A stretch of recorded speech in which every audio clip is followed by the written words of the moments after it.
Chapter 7. A couple of days later, HMS Sheffield was hit by an Exocet missile fired from a Super Etendard fighter. A second missile passed down our starboard side at 1,000 yards as we proceeded to Sheffield's aid.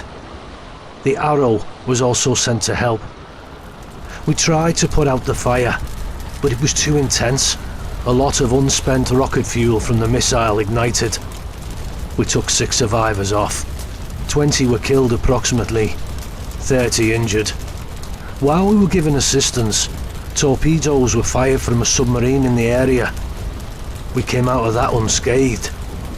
The Sheffield was abandoned when there was a danger of the Sea Dart missile magazine exploding.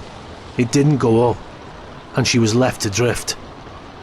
A couple of days later, we were told to tow her to the east to be picked up by the tug salvage man, but the weather worsened and she started taking in water through the holes in her sides.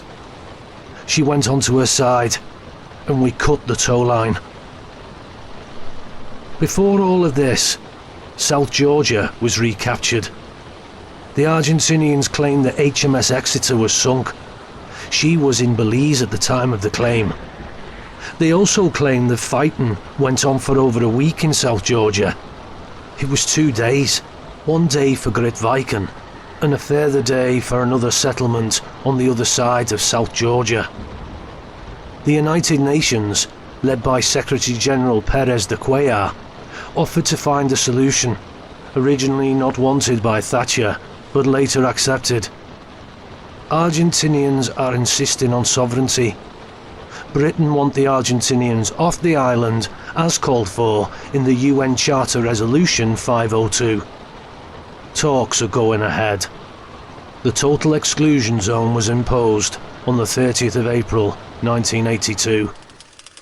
On the 5th of May 1982, a flash telegram was sent by UK Ambassador Sir Nicholas Henderson in Washington to the Foreign and Commonwealth Office.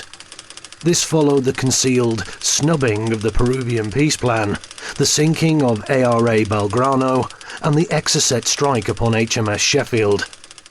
Despite the diplomatic language, there's no mistaking that following the sinking of the Belgrano and the Exocet attack on HMS Sheffield, the United States was expressing serious misgivings over the UK's negotiating position.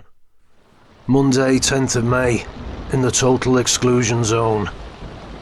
We were towing HMS Sheffield out of the TEZ, but the weather deteriorated and she sank this morning. She was still smouldering from the fire which had almost gutted her and peeled all the paint off from the bridge backwards. We are now proceeding back to the main group. The Daily Telegraph say the Argentinians have only 4 Exocet missiles left. An Argentine fishing vessel captured by the Royal Navy was said to be spying. An Argentine naval officer was on board. Was attacked by helicopters. Later it sank while under tow from the Narval.